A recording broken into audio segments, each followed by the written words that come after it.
Saya sampai saat ini masih menunggu respon dari beliau untuk menyelesaikan hal ini secara baik-baik. Karena bagaimanapun, sampai kapanpun, saya dengan beliau akan tetap berhubungan.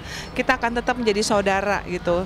Karena kita di sini mempunyai anak dan hubungan itu tidak akan pernah bisa putus. Diamnya saya ini adalah mengikuti petunjuk Rasul yang diarahkan oleh para ulama, habaib, kiai kepada saya.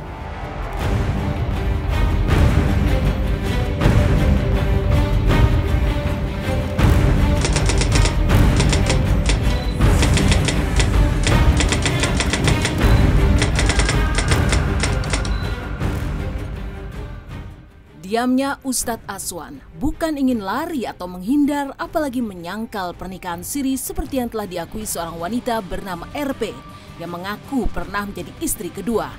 Dan akhirnya kemarin Ustadz Aswan muncul menanggapi segala pernyataan RP. Ustadz Aswan pun mengakui kalau memang telah menikah serta menceraikan RP, namun bukan lewat pesan BBM. Ada talak yang telah diucapkan secara langsung kepada RP. Yang mencuat kemudian dari mana asal-muasal munculnya kabar perceraian via BBM yang selama ini santer terdengar? Entahlah.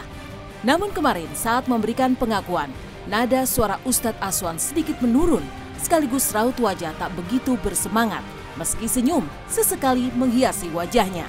Satu poin penting yang ingin saya sampaikan bahwa benar telah terjadi pernikahan dengan yang sekarang memblow up dengan RP atau dengan Rima.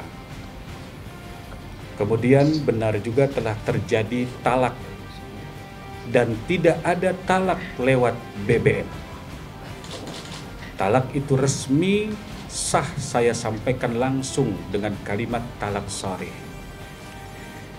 Kemudian benar anak itu adalah anak saya. Benar anak itu adalah anak saya.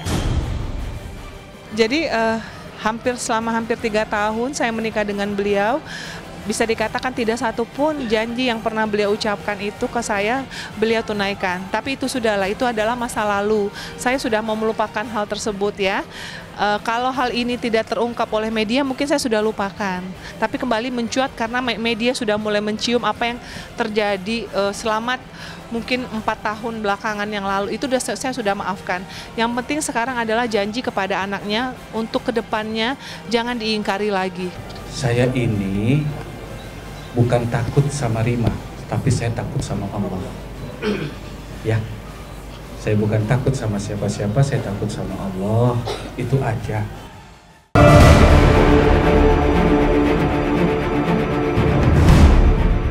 Hubungan suami istri Ustadz Aswan dan RP memang sudah bubar. Namun ada anak yang menjadi pengikat keduanya. Tentang inilah RP pun mengurai kalau Ustadz Aswan jarang memberikan perhatian dan kasih sayang layaknya seorang ayah.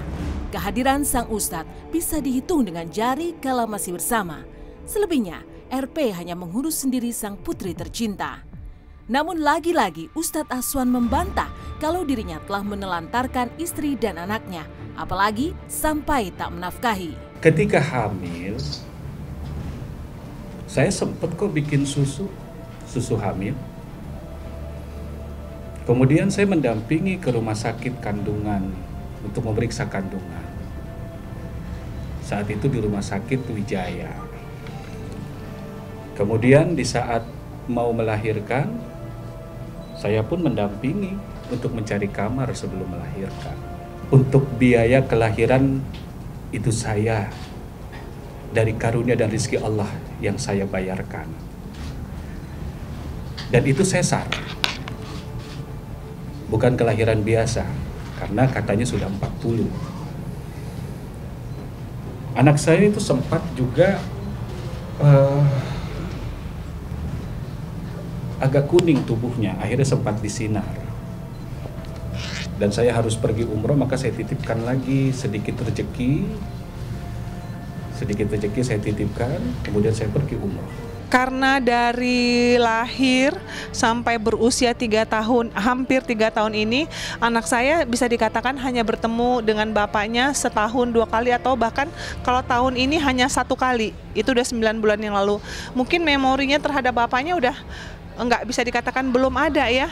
Palingan saya mengenalkan anak saya ketika bapaknya ada di TV, saya katakan oh itu papa, dan dia belakangan memang setiap bapaknya keluar di televisi pasti dia akan mengatakan papa gitu. Saya memberi nafkah.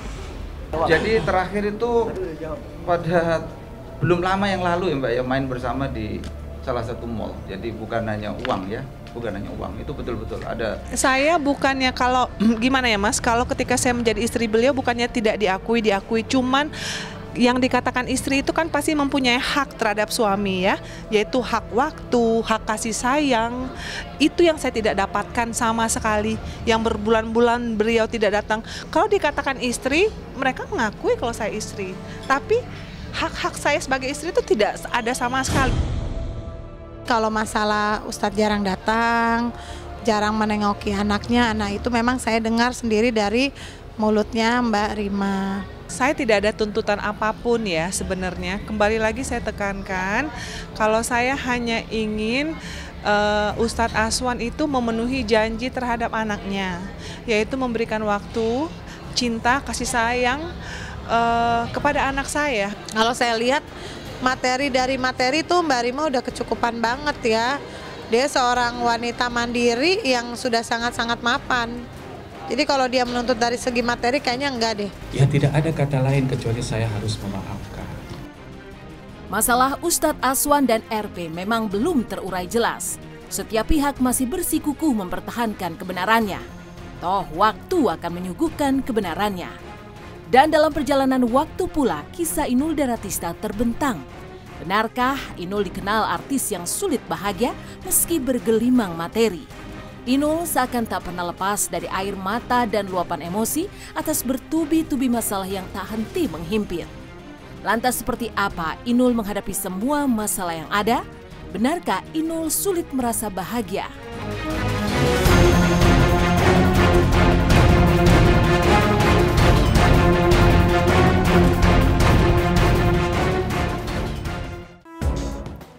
Selamat pagi pemirsa, bertemu lagi bersama saya Nike Kusmarini. Setelah munculnya Ustadz Aswan menanggapi kasusnya dengan RP, maka inilah kisah Inul Daratista, artis yang sulit bahagia walaupun telah memiliki segalanya. Badai masalah datang silih berganti, mulai dari awal karirnya sempat berkonflik panas dengan Raja Dangdut Rhoma Irama, berbagai kasus yang menimpa tempat karaoke-nya, hingga yang terkini dituding telah menikah siri dengan pria asal Korea. Air mata, emosi, dan kecewa seakan tak pernah lepas dari hidupnya. Lantas benarkah Inul merasa ia adalah artis yang sulit bahagia?